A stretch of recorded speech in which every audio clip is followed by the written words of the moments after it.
ஓம் சாந்தி 14/4/2026 செவ்வாய்க்கிழமை.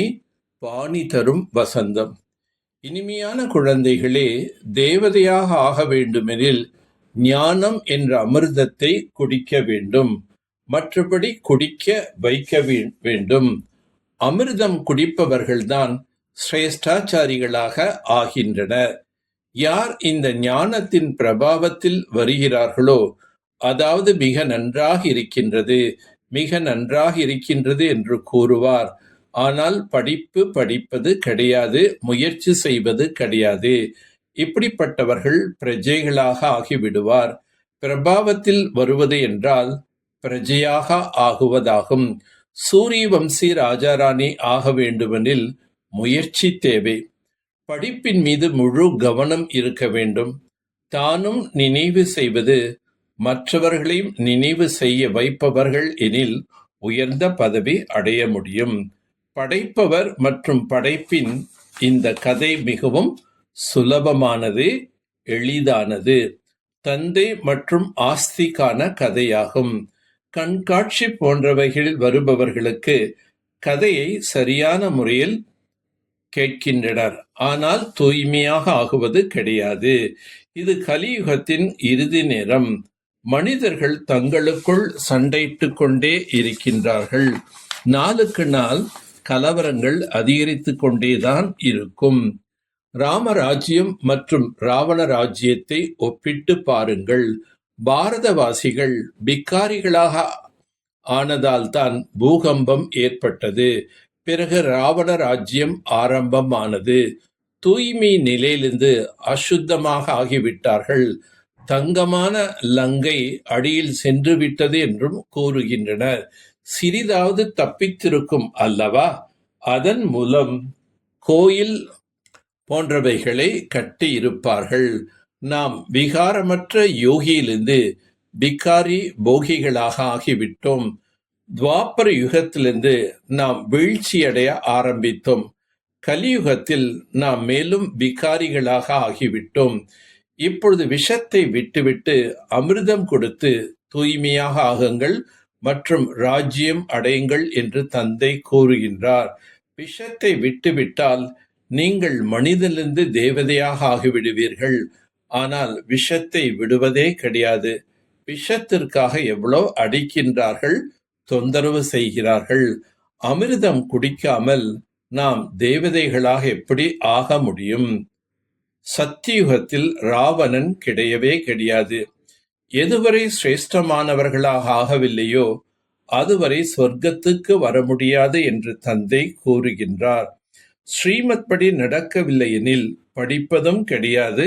மிகவும் நல்ல நல்ல குமாரிகள் இருக்கின்றனர், ஆனால் தனது நான் என்ற போதையில் இருக்கின்றனர். ஒருவேளை படிக்கவில்லைனால், ஒருவேளை ஞான படிப்பு படிக்கவில்லை என்றால் அங்கு சென்று ஒன்றுமே இல்லாத பிரஜைகளாக பிறவியெடுப்பார்கள். பிரபாவத்தில் வருவது என்றால் பிரஜைகளாக ஆகுவதாகும். யார் முயற்சி செய்கிறார்களோ அவர்கள் ராமராஜ்யத்தில் வந்து விடுவார்கள். ஞான கதை மற்றவர்களுக்கு போதை ஏற்படுவது போல் கூற வேண்டும். ஞான கதையின் போதை இருந்தால் கவலைகள் எல்லாம் தூரமாகிவிடும். தீயதை பார்க்காதீர்கள், தீயதை பேசாதீர்கள் என்று தந்தை கூறுகின்றார். தங்க புத்தி உடையவராக ஆகுவதற்கு படிப்பின் மீது முழுமையான கவனம் செலுத்த வேண்டும். ஸ்ரீமத் படி நடக்க வேண்டும் மற்றும் கற்பிக்க வேண்டும். எல்லைக்கு உட்பட்ட செல்வந்தர்களுக்கான போதை, ஆடம்பரம் போன்றவைகளை விட்டுவிட்டு இந்த எல்லையற்ற சேவையில் ஈடுபட வேண்டும். தீயவைகளை கேட்காதீர்கள், தீயவைகளை பார்க்காதீர்கள், எந்த வீண் விஷயங்களும் பேசாதீர்கள். யாருடைய பிரபாவத்திலும் வரக்கூடாது. அனைவருக்கும் சத்திய நாராயணன் என்ற இந்த சிறிய கதையை கூற வேண்டும். புதிய வாழ்க்கையின் நினைவு மூலமாக கர்ம இந்திரியங்கள் மீது வெற்றியடைந்து விடக்கூடிய மறுவாழ்வு உடையவர் ஆவீர்களாக. எந்த குழந்தைகள் மறுபிறவி எடுத்தவர்களாக ஆகிவிட்டார்களோ அவர்களுக்கு கர்ம இந்திரியங்களின் கவர்ச்சி ஏற்பட முடியாது. மறுஜீவா ஆகிவிட்டார்கள் என்றால் எல்லா பக்கங்கள் இருந்தும் இறந்து விட்டார்கள்.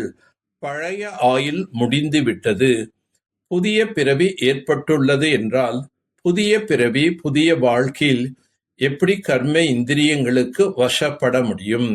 பிரம்மகுமார் குமாரியின் புதிய வாழ்க்கையில் கர்ம இந்திரியங்களுக்கு வசப்பட்டு விடுவது என்பது என்ன பொருளாக இருக்கக்கூடும் என்ற இந்த ஞானத்திற்கும் அப்பாற்பட்டிருத்தல், சூத்திர தன்மையின் சிறிதளவு மூச்சு அதாவது சம்ஸ்காரம் எங்குமே சிக்கிக் கொண்டிருக்காமல் இருக்க வேண்டும். அமிர்த வேலை பரமாத்மா அன்பை நிறைத்து கொண்டு விட்டீர்கள் என்றால் வேற எந்த சிநேகமும் கவர்ந்திழுக்க முடியாது. குழுவில் வெற்றி பெற வேண்டும் என்றால் எப்பொழுதுமே பணிவுள்ளம் என்ற சிம்மாசனத்தில் வீற்றிருங்கள்.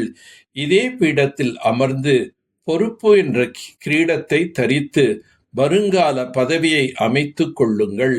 பீடத்திலிருந்து இறங்கி விடாதீர்கள். அதன் மேல் அமர்ந்து வேலை செய்தீர்கள் என்றால் வெற்றி கிடைத்து கொண்டே இருக்கும். இதற்காக முதலில் நீங்கள் என்ற பாடம் உறுதியாக இருக்கட்டும். இதனால் உங்களுடைய சங்கல்பம் அனைவருடனும் சுலபமாகவே ஒத்துப்போகும். நல்லது. ஓம் சாந்தி. ஓம் சாந்தி. ஓம் சாந்தி.